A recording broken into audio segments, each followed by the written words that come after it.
हरे कृष्णा कृष्ण कृष्ण हरे हरे, हरे राम राम राम हरे हरे। ओम नमो भगवते वासुदेवाय।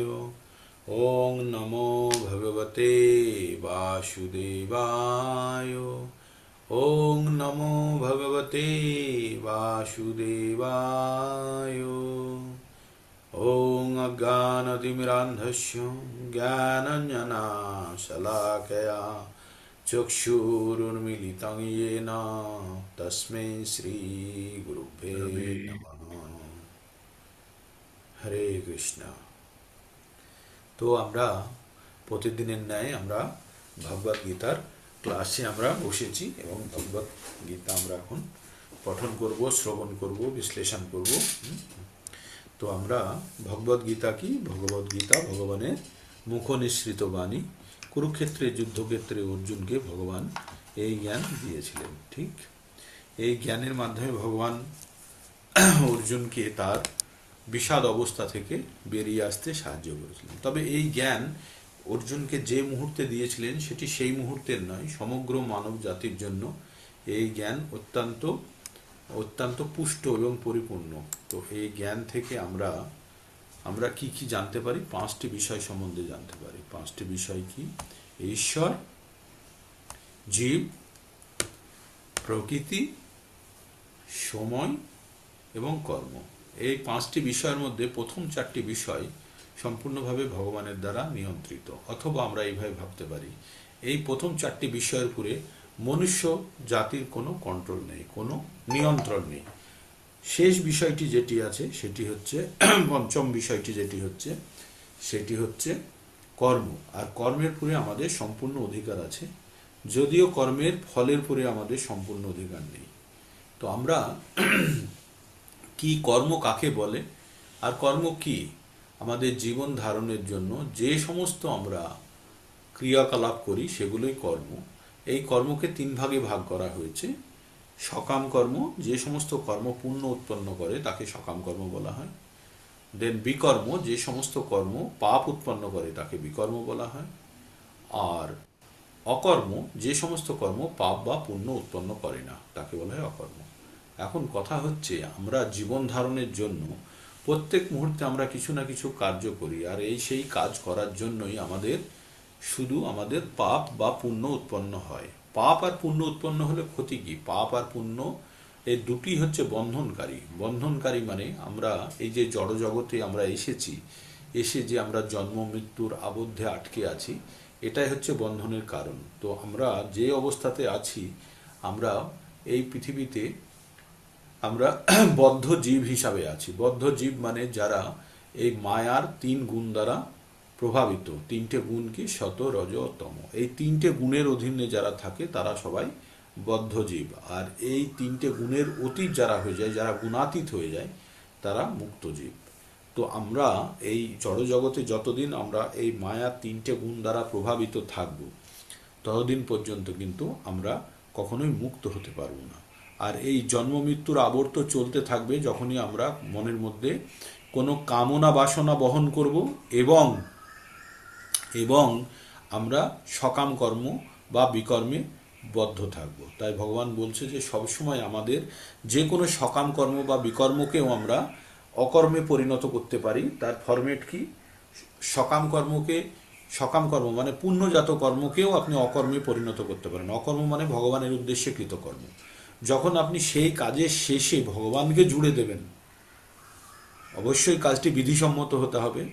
যখনই কোনো কাজকে আপনি অন্তিম লক্ষ্য ভগবান ভেবে যখন আপনি কোনো কাজটি করবেন, তখন কিন্তু সেটিকে অকর্মে পরিণত হবে। সেটির জন্য উৎপন্ন পুণ্য আপনাকে বাঁধতে পারবে না, বা উৎপন্ন পাপও আপনাকে বাঁধতে পারবে না, যদি সেটি বিধিসম্মত কর্ম হয়।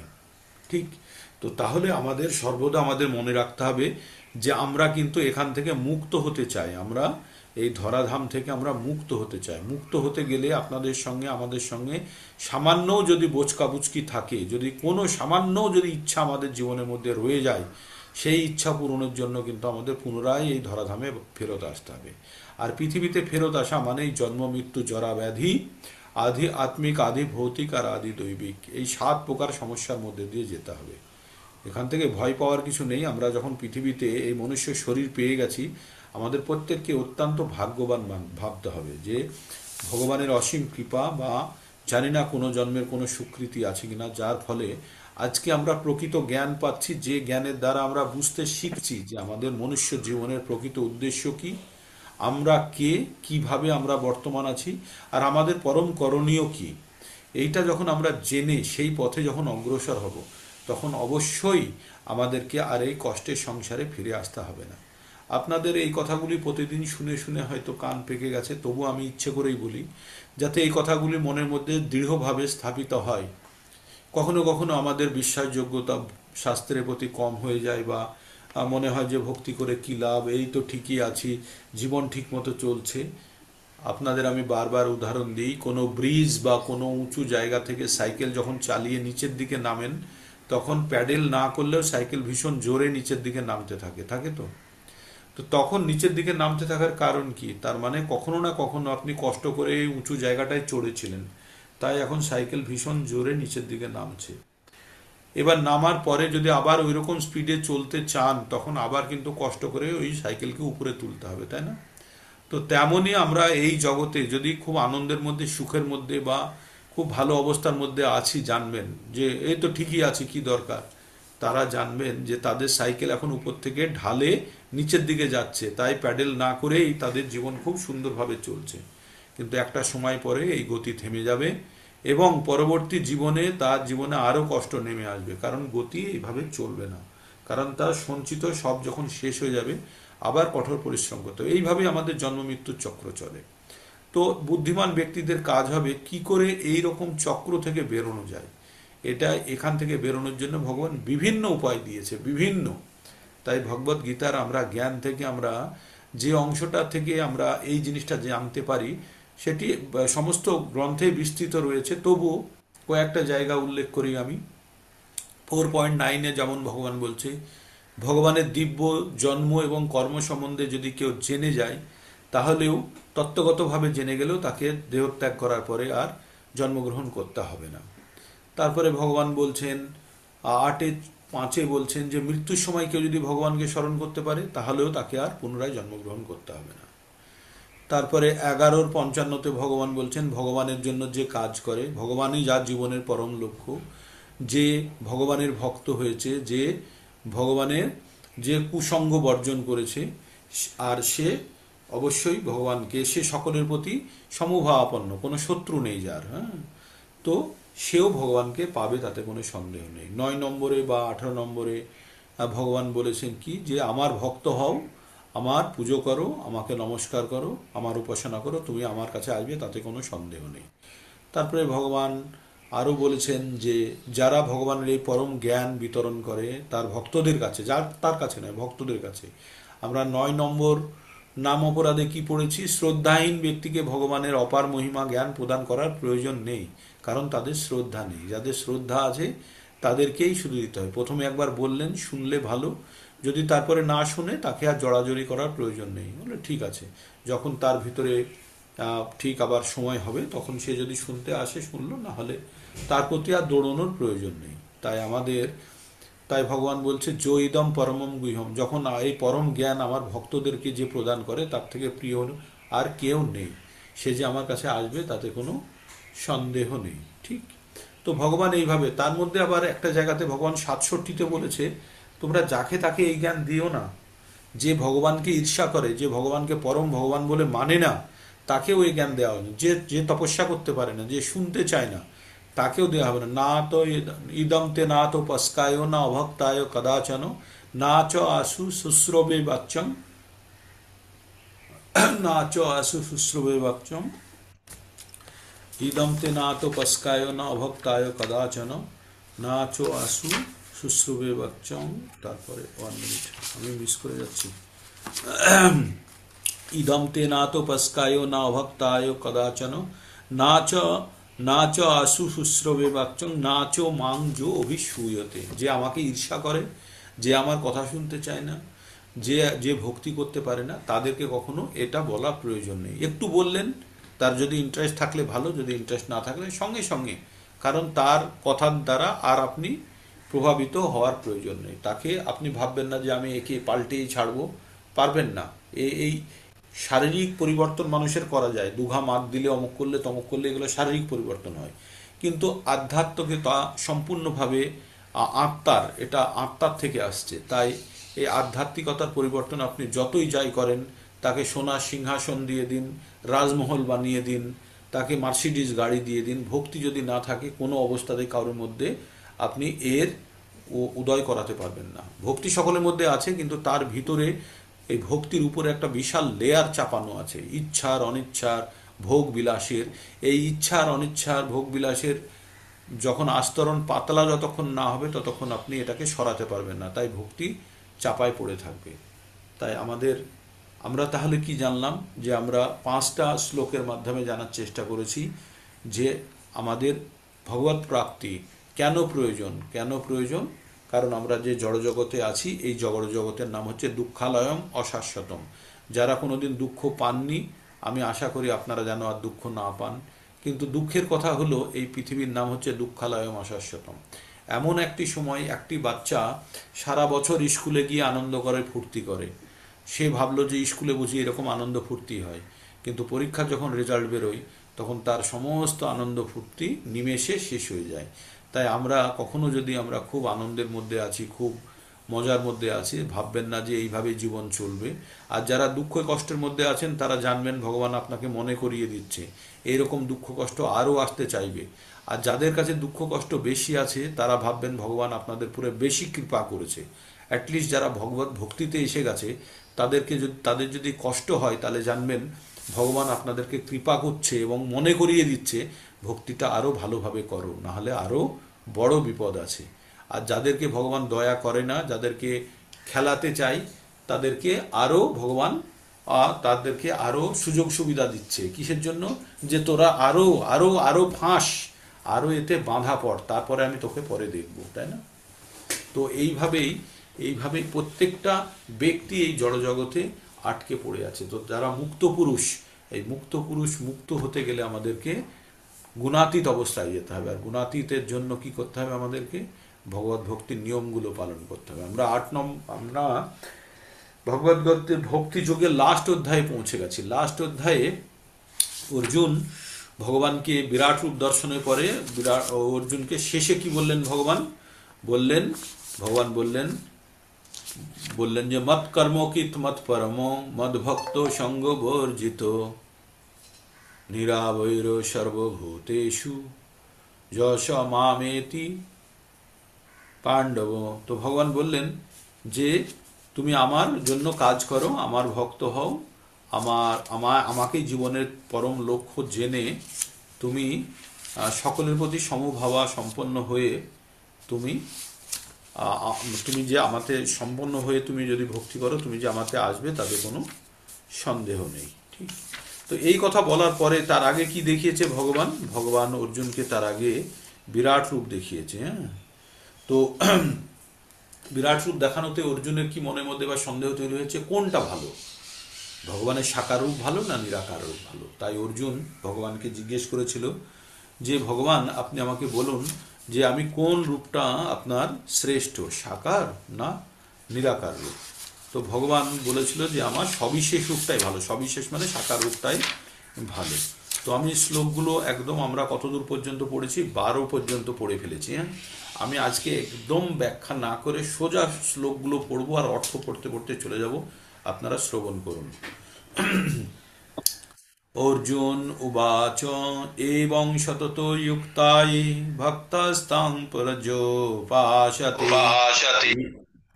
ये চাপসক্ষরম ব্যক্তম তেষাং কে যোগবিত্তমাহ। অর্জুন জিজ্ঞাসা করলেন, এইভাবে নিরন্তর ভক্তিযোগে যুক্ত হয়ে সমস্ত ভক্তরা যথাযথভাবে তোমার সাধনা করেন, কিন্তু যারা ইন্দ্রিয় অতীত মানে হচ্ছে নিরাকার অব্যক্ত ব্রহ্মের উপাসনা করে, তাদের মধ্যে শ্রেষ্ঠ যোগী কে? ভগবান উবাচ ময়্যাবেশ্য মনোজো মাম নিত্যাযুক্তো উপাসতে শ্রদ্ধয়া পরয়পেতাস্তে মে যুক্ত তমো মতাঃ।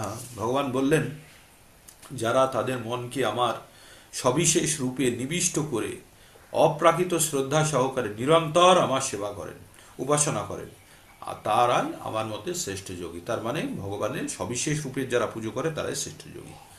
কিন্তু যারা নিরাকার ব্রহ্মের পুজো করে তাদেরকেও ভগবান ছেড়ে দিচ্ছেন না। কি বলছেন? ভগবান বলছেন, তে তা তে তু অক্ষরম অনির্দেশম অব্যক্তম পর্যপাসতে সর্বত্রগম চিন্তং চ কূটস্থম চলং ধ্রুবম সন্নিয়ম মে ইন্দ্রিয় গ্রামং সর্বত্র সমবুদ্ধয়া তে পাপ্নুবন্তি মামেব সর্বভূত হিতে রতা।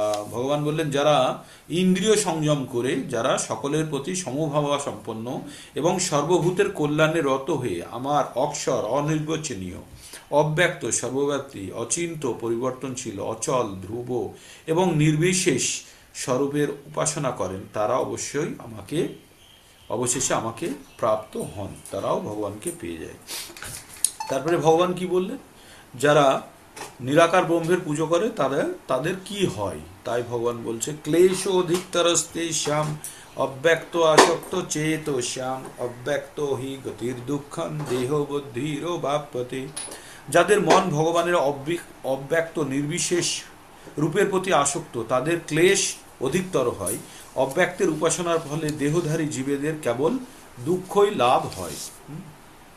তার মানে এখানে নিরাকার ব্রহ্মের পুজো করলে তাদের দুঃখ কষ্ট হওয়ার সম্ভাবনা বেশি, কারণ তারা নিরাকার রূপের তারা পুজো করছে। আর নিরাকার রূপে নিজেদেরকে সমাহিত করা বা স্থির করা অনেক কষ্ট, তাই শারীরিক কষ্ট ভাবছে। এবার বলছে, এইভাবে যারা সবসময় ভগবানের সঙ্গে যুক্ত হয়ে কর্ম করে তাদের কি হয়? তাই ভগবান বলছে, এ তু সর্বাণি কর্মাণি ময়ি সন্ন্যস্য মৎপরাঃ অনন্যৈব যোগেনা মাং ধ্যায়ন্তো উপাসতে। বললেন, এইভাবে যারা আমাতে যুক্ত হয়ে সবকিছু অনন্যৈব যোগেনা মাং ধ্যায়ন্তো, আমার উপাসনা করে, এইভাবে সমস্ত কর্ম আমাতে সমর্পণ করে ভগবানের প্রতি পরায়ণ হয়ে অনন্য ভক্তির দ্বারা যারা ধ্যানপূর্বক ভগবানের উপাসনা করে তাদের কথা বলছে। তারা কি করে উপাসনা করলে? তেষামহং সমুদ্ধর্তা মৃত্যু সংসার সাগরাৎ ভবামি না চিরাৎ পার্থ ময়্যাবেশিত চেতসাম। এই দুটো শ্লোক পরপরই পড়তে হবে, অর্থ একসঙ্গে দেওয়া আছে। এ তু সর্বাণি কর্মাণি ময়ি সন্ন্যস্য মৎপরাঃ অনন্যৈব যোগেনা মাং ধ্যায়ন্তো উপাসতে তেষামহং সমুদ্ধর্তং মৃত্যু সংসার সাগরাৎ ভবামি না চিরাৎ পার্থ ময়্যাবেশিত চেতসাম। এর অর্থ, যারা সমস্ত কর্ম ভগবানে অর্পণ করে মতপরায়ণ হয়ে অনন্য ভক্তি দ্বারা, অনন্য কথাটা খুব গুরুত্বপূর্ণ, আর কোনো কিছুতে তারা যুক্ত নয়, ভক্তি দ্বারা যারা ধ্যানপূর্বক ভগবানের উপাসনা করে, হে পার্থ, আমি আবিষ্ট চিত্ত সেই সমস্ত ভক্তদের, যারা এই ভগবানের সঙ্গে লেগে আছে, সেই সমস্ত ভক্তদের মৃত্যু সংসার থেকে আমি তাদেরকে অচিরেই উদ্ধার করি। মৃত্যু সংসার মানে এই যে জগৎ সংসারের নাম হচ্ছে মৃত্যু সংসার, তাই এখান থেকে ভগবান বলছে তাদেরকে আমি উদ্ধার করব। এবার ভগবান বলছে ভগবানের সঙ্গে কিভাবে ভক্তিযোগে যুক্ত হওয়া যায়। এজন্য ভগবান 5টি পদ্ধতির কথা বলবে। কালকে আমি প্রচণ্ড 8 নম্বর থেকে 12 নম্বর পর্যন্ত অন্তত 5 বার বলেছি, বা তারও বেশি 10 বার বলেছি বুঝি। আজকে তাই শুধু পড়ে চলে যাব। ভগবান কি বলছেন? ময়্যেব মনো অধস্য ময়ি বুদ্ধি নিবাসয়সি মামেব অতোর্ধ্বনা সংশয়। ময়্যেব মনো অধস্য ময়ি বুদ্ধি নিবেশয় নিবাসস্যসি মামেব অথ ঊর্ধ্ববন্না সংশয়। অতএব তুমি আমাতে মন সমাহিত করো। ভগবান অর্জুনকে বললেন, তাই ভগবানে মন সমাহিত করার কথা বললেন। আমাতে সমস্ত বুদ্ধি অর্পণ করো। মন আর বুদ্ধি ভগবানে অর্পণ করলে কি হবে? সে অবশ্যই ভগবানের নিকট এ বাস করবে। তারপরে বললেন, ভগবান বললেন যদি সেটা না করতে পারো, অথ চিত্তং সমাধাতুং না শক্নোষি ময়ি স্থিরাম অভ্যাসযোগেন ততো মামিচ্ছাম তুম ধনঞ্জয়। তো ভগবান বললেন, হে ধনঞ্জয়, তুমি যদি স্থিরভাবে আমাতে চিত্ত সমাহিত করতে সক্ষম না হও, তাহলে ভক্তিযোগের দ্বারা আমাকে প্রাপ্ত করার ইচ্ছা প্রকাশ করো। তারপরে ভগবান কি বললেন? অভ্যাসে অভ্যাসে অপি অসমর্থ অপি মৎকর্ম পরমো ভব মদার্থমপি কর্মাণি কুর্বাণ সিদ্ধিম বাপ্স্যসি। কি বললেন? এমনকি তুমি যদি অভ্যাসযোগও করতে অসমর্থ হও, তাহলে তুমি আমার প্রতি কর্মপরায়ণ হও, আমার জন্য কর্ম করে তুমি সিদ্ধি লাভ করবে। ঠিক। তারপরে তাহলে প্রথমে কি বললো? প্রথমে বললো আমাতে মন বুদ্ধি লাগিয়ে আমার কাছে বাস করবে। তারপরে বললো যদি তা না করতে পারো, তুমি ভক্তিযোগের অনুশীলন করো, তাহলে তুমি আর আমাকে পাওয়ার ইচ্ছা করো, তাহলেও তুমি আমাকে পাবে। 3 নম্বরে কি বললো? তুমি যদি সেটাও না করতে পারো, তাহলে ভগবানের জন্য কর্ম করো। হ্যাঁ, ভগবানের জন্য কর্ম করো, তাহলেও তুমি সিদ্ধি লাভ করবে। ভগবান এবার বলছে সেটাও যদি না করতে পারো, অথ এতৎ অপি আসক্তোষি কর্তুম মদ যোগমাশ্রিতাঃ সর্বকর্ম ফলত্যাগস্তত কুরু যথাত্মবান। ভগবান বললেন তুমি যদি তাও করতে অসমর্থ হও, কি ভগবানের জন্য যদি কর্ম করতে অসমর্থ হও, তাহলে তুমি যে কর্মটি করছো সেটি করো, কিন্তু সেটি ভগবানের উদ্দেশ্যে অর্পণ করে করো, আর তার ফল ত্যাগ করো। ঠিক। তাহলে 5টি স্টেজ আপনাদের, কিন্তু এবার পঞ্চম স্টেজটি বলছি। এবার পঞ্চম স্টেজে কি বলছে? শ্রেয় হি জ্ঞানম অভ্যাসাৎ জ্ঞানাধ্যানাম বিশাসতে ধ্যানাৎ কর্ম ফল ত্যাগাৎ শান্তিম অনন্তরম। ভগবান বললেন তুমি এইভাবে অভ্যাস যোগ করতে যদি না করতে পারো, এটাও যদি না করতে পারো, তাহলে তুমি জ্ঞানের অনুশীলন করো। হ্যাঁ, জ্ঞানের অনুশীলন করো। জ্ঞান থেকে ধ্যান শ্রেষ্ঠ, আর ধ্যানের থেকে কর্মফল ত্যাগ শ্রেষ্ঠ, কেননা এই প্রকার কর্মত্যাগে শান্তি পাওয়া যায়। এইবার আমরা পড়ব, এতদূর পর্যন্ত হয়ে গেল, একটা অংশ হয়ে গেল। এইবার ভগবান বলছে যে ভগবানের প্রিয় ভক্ত কারা। এবার ওই 7-8টা শ্লোকে ভগবান বলবে, তার প্রিয় ভক্তদের সম্বন্ধে বলবে। এবার কালকে এটা পড়েছিলাম, অদ্দেষ্টা সর্বভূতানাং মৈত্র করুণ এবচ নির্মম নিরহংকার সম দুঃখ সুখক্ষমী সন্তুষ্ট সততং যোগী যথাত্মা দৃঢ় নিশ্চয় ময়্যর্পিত মনোবুদ্ধির মদ্ভক্ত মে প্রিয়। তো ভগবান কি বললেন? যিনি সমস্ত জীবের প্রতি দেশ শূন্য, অন্য কারোর প্রতি ভগবান যেখানে কোনো হিংসা বা দেশ শূন্য, কারোর প্রতি কোনো বিদ্বেষ নেই, কারোর প্রতি কোনো ঘৃণা নেই, সকলকে সমানভাবে দেখে, বন্ধু ভাবাপন্ন, সকলকে বন্ধু ভাবে, কৃপালু, যাদের মনের মধ্যে অনেক দয়া, মমত্ববোধ সম্বন্ধে কালকে অনেক বলেছিলাম, যে আমার আমার আমার এই জিনিস থেকে যে বাইরে বেরিয়ে এসছে। নির্মমকে বলছে নির্মম, যে আমার নয়, এই রকম ভাব আনা, সেটা প্রয়োজন, খুব ভক্তিযোগে খুব প্রয়োজন। না হলে সবসময় আমাদের মোহ বেড়ে যায়। হ্যাঁ, যদি আমরা নির্মম না হতে পারি, তাহলে আমাদের মম বাড়বে। নির্মম মানে নির্দয় নয়, নির্মম মানে হচ্ছে আমাত্মবোধ থেকে দূরে থাকা, এটা যে আমার, এই জিনিস থেকে দূরে থাকাকেই নির্মম বলে। আর নির্মম আর নির্দয়, নির্দয় মানে যার দয়া নেই, কিন্তু এখানে দয়া থাকতে হবে বলেছে। প্রত্যেকটা জীবের প্রতি দেশ শূন্য, বন্ধু ভাবা সম্পন্ন এবং কৃপালু। কৃপালু মানে যাদের দয়া বেশি, তাদের কি বলে? কৃপালু। মমত্বহীন, তার মানে কৃপালু বলছে আবার মমত্বহীন বলছে, মানে এই কথাটা কন্ট্রাডিক্টরি হচ্ছে কি আপনাদের মনের মধ্যে কখনো হচ্ছে?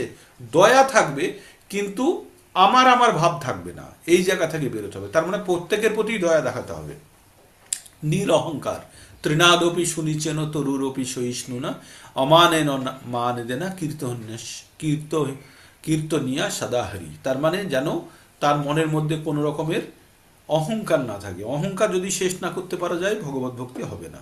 সুখে এবং দুঃখে সমভাবা সম্পন্ন, সুখ এবং দুঃখে একই রকম অবস্থায় থাকে, ব্রহ্মবোধ স্থিতি। ক্ষমাশীল, সর্বদা সন্তুষ্ট, সর্বদা ভক্তিযোগে যুক্ত, সংযত স্বভাব, দৃঢ় সংকল্প, যার মন এবং বুদ্ধি সর্বদা আমাতে অর্পিত, তিনি হচ্ছেন ভগবানের পরম ভক্ত। তাহলে পরম ভক্ত হতে গেলে কি কি গুণ আনতে হবে? সমস্ত জীবের প্রতি দেশ শূন্য, কাউকে ঘৃণা করা চলবে না। বন্ধুভাবাপন্ন, সকলের প্রতি বন্ধুভাবাপন্ন। কৃপালু, মনের মধ্যে অসীম দয়া থাকবে। মমত্ব, বুদ্ধি শূন্য, অন্য কোনো জিনিসের প্রতি তীব্রভাবে আকর্ষণ থেকে বর্জিত থাকতে হবে, যে আমার আমার ব্যাপারটা থেকে বেরিয়ে থাকতে। নিরহংকার, যাদের মনের মধ্যে সামান্যতম অহংকার নেই। সুখে ও দুঃখে সমভাবা সম্পন্ন, সুখ বা দুঃখ তাকে বিচলিত করতে যেন না পারে। তারপরে কি আছে? ক্ষমাশীল, প্রচণ্ড ক্ষমা করতে জানে। সর্বদা সন্তুষ্ট, যে কোনো জিনিসে তার আসক্তি নেই, কোনো জিনিস পাওয়ার তার ইচ্ছে নেই, তাই সবসময় সে সন্তুষ্ট। সর্বদা ভক্তিযোগে যুক্ত, আর ভগবানের সঙ্গে ভক্তিযোগে যুক্ত। সংযত স্বভাব, দৃঢ় সংকল্প, যার মন এবং বুদ্ধি সর্বদা ভগবানে অর্পিত, তিনি ভগবানের প্রিয় ভক্ত। বোঝা গেল ভগবানের প্রিয় ভক্ত কারা? এইবার ভগবান বলছে, যে ব্যক্তি কারো দ্বারা উত্তেজিত হয় না এবং কাউকে উত্তেজিত করে না, কারোর দ্বারা বিচলিত হয় না এবং কাউকে বিচলিত করে না, সেও ভগবানের অত্যন্ত প্রিয়। যে ভয়ে আর অভয়ে, খুশিতে আর ভয়ে ক্রোধে একই অবস্থায় থাকে। তাই শ্লোকে 15 নম্বর কি বলছে? যস্মান্নোদ্দিজ্যতে লোক লোকান্নোদ্দিজ্যতে চজ হর্ষ আমহর্ষ ভয় উদ্বেগ মুক্ত যশ চ মে প্রিয়। তো বলে যে উদ্বেগ প্রাপ্ত হন না, যিনি কারোর দ্বারা উদ্বেগ প্রাপ্ত হন না এবং কাউকে উদ্বেগ মানে কারোর দ্বারা নিজেও উদ্বেগ প্রাপ্ত হয় না বা কারোর দ্বারাও হয় না বা কাউকে উত্তেজিত করে না, যিনি হর্ষ মানে খুশিতে এবং ক্রোধ ভয় থেকে মুক্ত, ক্রোধ ভয় এবং হর্ষ এই তিনটে জিনিস থেকে যে মুক্ত, তিনিও অত্যন্ত ভগবানের প্রিয়। এবার ভগবান আরেকটি শ্লোক বলছে যে অনপেক্ষ শুচির দক্ষ উদাসীন গত ব্যথ সর্বরাম্ভ পরিত্যাগী যো মদ্ভক্ত সমে প্রিয়। অনপেক্ষ শুচির দক্ষ উদাসীন গত ব্যথ সর্বারম্ভ পরিত্যাগী যো মদ্ভক্ত সমে প্রিয়। বললেন, যিনি নিরপেক্ষ, যিনি সূচি মানে পবিত্র, দক্ষ এক্সপার্ট, আর উদাসীন, যে কোনো জিনিসে বাইরের কোনো জিনিসে তাকে প্রতিক্রিয়া দিতে পারে না বা দেয় না, সে সমস্ত কর্মের ফল ত্যাগী, সমস্ত কর্মের ফল ত্যাগ করেছে, তিনি আমার প্রিয় ভক্ত, সেও ভগবানের প্রিয় ভক্ত। তারপরে ভগবান কি বললেন?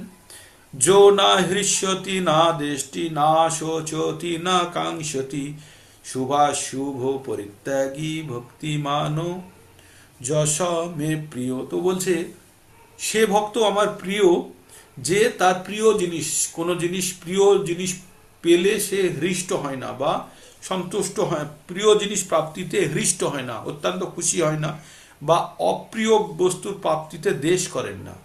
এখানে দুটো জিনিস জানতে হবে, যে আপনাদের মনে করুন এখন আপনাকে কেউ একটা আইফোন দিয়ে দিল, প্রচণ্ড খুশি হয়ে যাবেন না?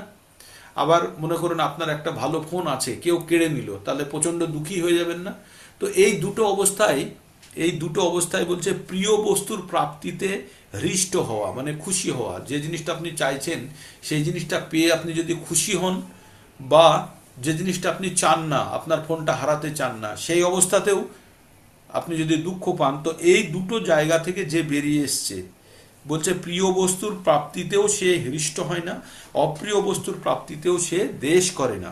যিনি প্রিয় বস্তুর বিয়োগে শোক করে না, তার সবথেকে প্রিয় জিনিস চলে গেছে তাতেও তার মনের মধ্যে শোক নেই, অপ্রাপ্ত ইষ্ট বস্তুর আকাঙ্ক্ষাও করে না, যেটা পায়নি সে জিনিসটাও এখনো পেতে চায় না, যিনি প্রিয় বস্তু বিয়োগ করেন না, এখন শুভ অশুভ সমস্ত বিষয় পরিত্যাগ করেন, তিনি ভক্তিযুক্ত এবং তিনি আমার অত্যন্ত প্রিয় ভক্ত। তাহলে ভগবান কি বললেন কথাগুলো, যে তার প্রিয় হতে গেলে কি কি জিনিস আমাদের ওই শুরু হয়ে গেছে 13-14 থেকে, তাই না, যে ভগবানের প্রিয় হতে হলে কি কি গুণগুলি থাকতে হবে। তারপরে ভগবান কি বলছেন 18-19-এ, সমৌ শত্রৌ চ মিত্রেই চ তথা মান অপমানয় শীতোষ্ণ সুখ দুঃখেষু সমৌ সঙ্গ বর্জিতঃ তুল্য নিন্দা স্তুতির মৌনী সন্তুষ্ট যেন কেনচিৎ অনিকেত স্থিরমতির ভক্তিমান্যে প্রিয় নরঃ। তো বললেন এখানে খুব সুন্দর দুটো শ্লোক একসঙ্গে লাগানো আছে, সমৌ শত্রু চ মিত্রেই চ তথা মান অপমানয়, মানে যিনি শত্রু এবং মিত্রের প্রতি সমবুদ্ধি সম্পন্ন। সমৌ শত্রু চ মিত্রেও চ, শত্রুতে এবং মিত্রে একই রকম অবস্থায় থাকে। তথা মান অপমানয়, মানেও কিছু যায় আসে না, অপমানেও তার কোনো পরিবর্তন নেই। শীতোষ্ণ সুখ দুঃখে সমসঙ্গ বর্জিত, যে শীত আর দুঃখে একই রকম থাকে, যেমন সুখ আর দুঃখে থাকে, শীত আর গরমে যেমন অবস্থা করে নিজেকে ভাবে, তেমনি সে সুখ আর দুঃখেও সে একই অবস্থায় থাকে। আর কি করে সে কুসঙ্গ বর্জিত, সঙ্গ বর্জিত মানে কুসঙ্গ মানে জড়জাগতিক চাওয়া পাওয়ার থেকে সে বর্জিত, সেও ভগবানের অত্যন্ত প্রিয়। তারপরে কি বলছে, তুল্য নিন্দা স্তুতির মৌনী সন্তুষ্ট যেন কে নচিত, তারপরে বলছে যার তুল্য নিন্দা স্তুতির মৌনী, কারোর সে স্তুতিও করে না, কারোর নিন্দাও করে না, তার বাক্য খুব সংযত। আর কি বলছে, সন্তুষ্ট যেন কেনচিত, সামান্য জিনিস প্রাপ্তিতেই সে অত্যন্ত সন্তুষ্ট থাকে বা তার কোনো কষ্ট থাকে না।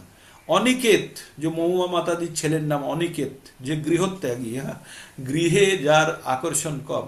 অনিকেত স্থির মতি ভক্তিমান্যে প্রিয় নর, যে যার বুদ্ধি স্থির, ভগবানের প্রেমময়ী সেবায় যুক্ত, সেই রকম ব্যক্তি আমার অত্যন্ত প্রিয়। তো মানে গৃহাসক্তি শূন্য, গৃহত্যাগীর থেকে বললো গৃহের প্রতি যার আসক্তি শূন্য। তাহলে ভগবানের প্রিয় ব্যক্তি কারা, যিনি শত্রু মিত্রের প্রতি সম বুদ্ধি সম্পন্ন, যিনি সম্মানে অপমানে শীতে গরমে সুখে দুঃখে এবং নিন্দা স্তুতিতে সমভাবা সম্পন্ন, যিনি কুসঙ্গ বর্জিত সংযত বাক যৎকিঞ্চিত লাভে সন্তুষ্ট গৃহ আসক্তি শূন্য, এবং যিনি স্থির বুদ্ধি এবং ভগবানের প্রেমময়ী সেবায় যুক্ত, সেই রকম ব্যক্তিরা ভগবানের অত্যন্ত প্রিয়। বোঝা গেল ভগবানের প্রিয় হতে গেলে কি হবে। তারপরে ভগবান বলছেন যে এ তু ধর্ম অমৃতম যথক্তং পর্যপাসতে, যে তু ধর্ম অমৃতম ইদম যথক্তং পর্যপাসতে শ্রদ্ধাধ্যানামৎপরমা ভক্তাস্তে হতিবো মে প্রিয়। এ তু ধর্মামৃতম ইদম যথক্তং পর্যপাসতে শ্রদ্ধাধ্যানামৎপরমা ভক্তাস্তে হতিবো প্রিয়। ভক্তাস্তে হতিবো মে প্রিয়। ये तु धर्मामृत इदं यथक्तं पर्यपासते श्रद्धाध्याना मत्परमा भक्तास्ते होतिवो मे प्रियाः। तो বলল যারা আমার কথিত ভক্তিযুগে ধর্ম অমৃতের উপাসনা করেন, সেই সমস্ত শ্রদ্ধাবান মতপরায়ণ ভক্তগণ আমার অত্যন্ত প্রিয়। তাহলে ভগবান কারা ভগবানের প্রিয় ভক্ত, তার পুরো ভগবান লিস্ট দিয়ে দিয়েছে 14 নম্বর শ্লোক থেকে শুরু করে 13-14 থেকে শুরু করে একদম 19 পর্যন্ত যে যে গুণগুলো ভগবান দিয়েছে, সেই গুণগুলো সম্বন্ধে যারা জ্ঞান অর্জন করেছে এবং যারা অভ্যাস করে, তারাই ভগবানের কাছে প্রিয় ভক্ত। এই আমাদের 12 নম্বর অধ্যায়ের ভক্তিযোগ এখানেই শেষ হলো। আপনারা ক্যামেরা অন করুন।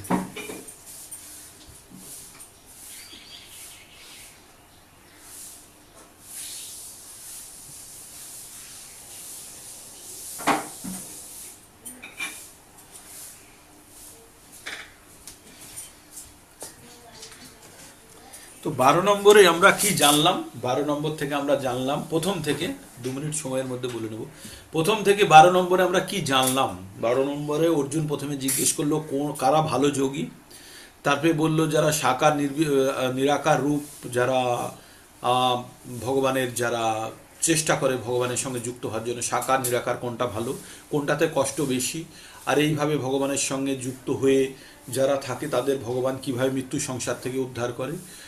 তারপরে 8 থেকে 12 পর্যন্ত ভগবান কি বলল? ভগবানের মন আর বুদ্ধি নিবেশ করো, যদি না করতে পারো তাহলে ভগবানের ভক্তিযোগের অনুশীলন করো, যদি তাও না করতে পারো তাহলে ভগবানের জন্য কর্ম করো, যদি তাও না করতে পারো তাহলে যে কর্ম করছো সেই কর্মের ফল ত্যাগ করো এবং কর্মটি ভগবানকে অর্পণ করো, যদি সেটাও না করতে পারো তাহলে জ্ঞান যোগের অনুশীলন করো। এতগুলো ভগবান অপশান দিল, ঠিক আছে?